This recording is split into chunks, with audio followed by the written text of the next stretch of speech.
You want me to put that on my Tudor?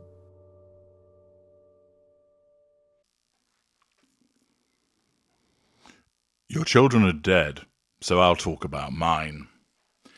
Hello, I'm H.G. Tudor.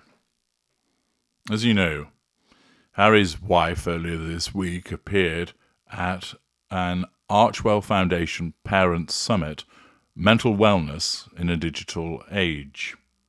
Because she's a narcissist, she attended this event to enable her to control the audience and the wider viewership readership, draw fuel from their responses, and manage her facade.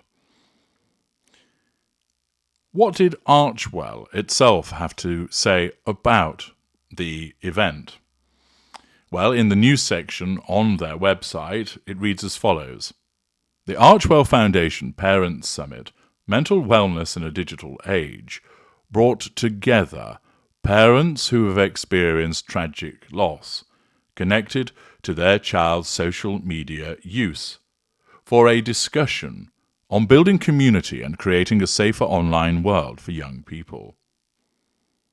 During an intimate conversation, these parents discussed how they are using their stories to inspire action and raise awareness of the dangers to young people's mental health. The parents, whom the Archwell Foundation has engaged with over the past year, highlighted the strength and community they have found through a shared passion for creating meaningful change to prevent more families from this tragedy.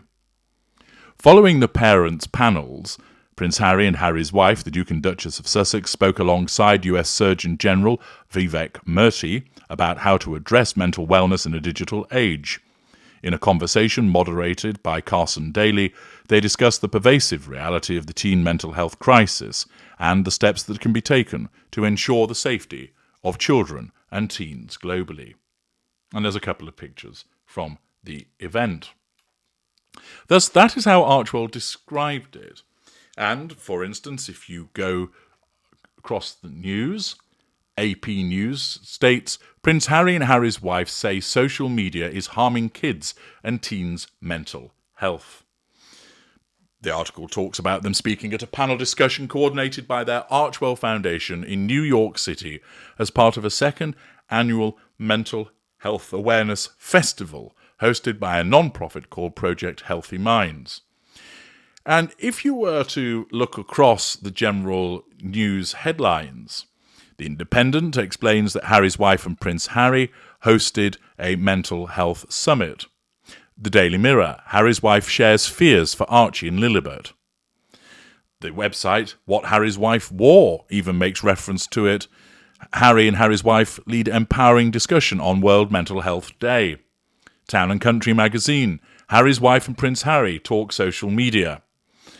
The Hollywood Reporter, Prince Harry and Harry's wife on need for safer social online activity.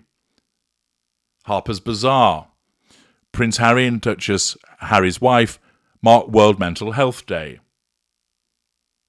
Deseret News, Harry's wife say being a mum is the most important thing in the world to her. Marie Claire, Harry's wife, shares that being a mum is the most important thing to her. Yahoo News, Harry's wife shares being a mum is the most important thing in my entire life. Daily Express, Prince Harry and Harry's wife host key summit, etc., etc. Notice the common theme that has obviously been generated by the press releases. It's all about what Harry's wife had to say. And she sat there in front of people who had lost their children, and what did she do? She talked about herself. She talked about her children, once again demonstrating the complete absence of emotional empathy. I actually would have been interested to learn about the experiences of the parents. I'm sure most people would. After all, they are the people that had suffered the loss, and therefore it would seem most appropriate that they would be given some prominence, because they are the ones who can tell you what actually happened to their child in terms of the online bullying, the online ostracization, the online name-calling that then caused their child to engage in an act that caused them to lose their life. they can give you detail about what actually happened and the consequences of it. Yet, you try and find anywhere what the parents actually said.